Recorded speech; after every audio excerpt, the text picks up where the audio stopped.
welcome to the Undrunken Podcast. I'm your host, Courtney, and each week we talk real life beyond the bottle. What it means to dump the drink, live life fully, freely, and undrunken. Let's get into it.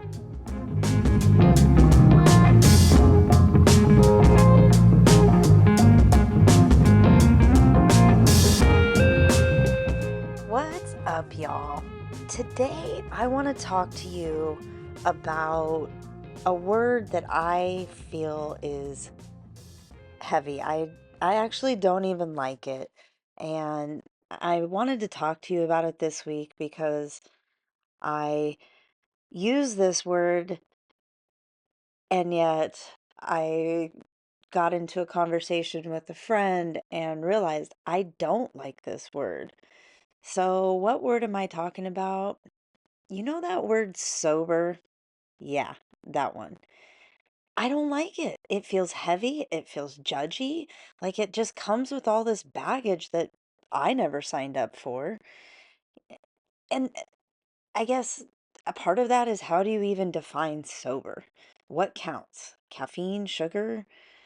If caffeine counts, then half of us are definitely not sober. And if sugar counts, then forget it. We're all screwed. And here's the thing, there's this stigma around the word, right? So people hear sober, and in my experience, they assume that means program, AA meetings, rock bottoms, or that you're just gonna be the fun police. And how others react when you say it, I think also affects how you feel when you use it. I it, there's so many gray parts to this, right? So it's very trendy, sober curious, we talk about intermittent sobriety, California sober, so this language is shifting everywhere. I I think for me, I just I never connected with the word sober. It honestly felt sobering. I wanted a word that felt lighter, freer, less judgmental, and that's why undrunken feels right, always felt right. To me, it describes a choice, not an identity. You're choosing to live undrunken. The I think the podcast name reflects the space I wanted to create, a place where people can explore living life alcohol free without the labels weighing them down. You know, I want to go back to like this thought though, like what even counts as sober, right? So caffeine, it's a stimulant. Sugar, highly addictive. You've got weed, you've got medications. Like, where does all of that fit? Plant medicine, right? Like, there's a lot of studies being done around psychedelics and how helpful they are. Hell, the guy that founded Alcoholics Anonymous did it after an LSD trip. Like, I my personal perspective, I use the word sober for hashtags because that's what people search when they're curious or they're wanting to look for resources to support their lifestyle. That's a word that they search. I don't think it's an identity. What I actually relate to is the idea of living undrunken, choosing what I do or do not consume consciously. You know, I just I guess I will really want to challenge the binary.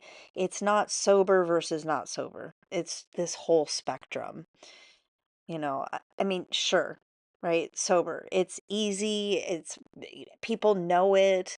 Again, I use it for hashtags for visibility, but again, I feel like it just comes with the judgment and assumptions, and it just doesn't capture the nuance. So, yes, sometimes I use it, sometimes I don't, and both can be valid. Again, spectrum. So I'm curious, what about you? What does sober mean to you? When I say the word sober, how does it feel? Where do you feel it in your body? Do you like the word? Do you use it? Do you avoid it?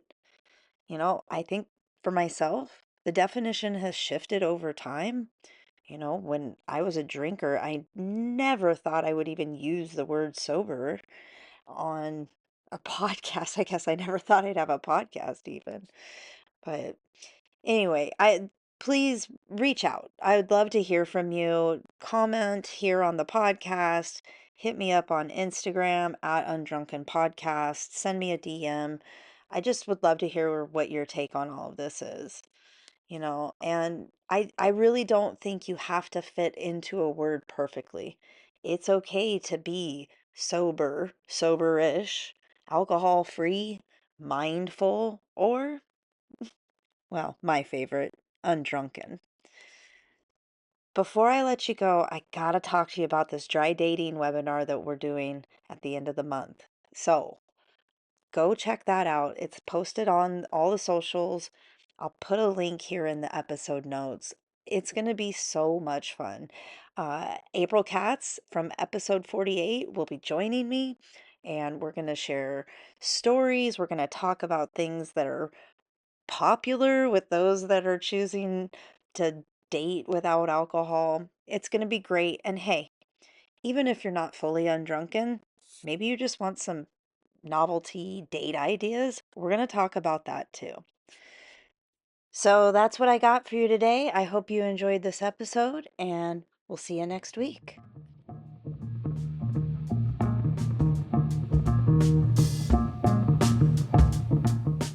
Thanks for listening. If you enjoyed this episode, please share it with a friend. You can tag me on Instagram at Undrunken Podcast. I love hearing from you. Take care of yourself and keep making good choices.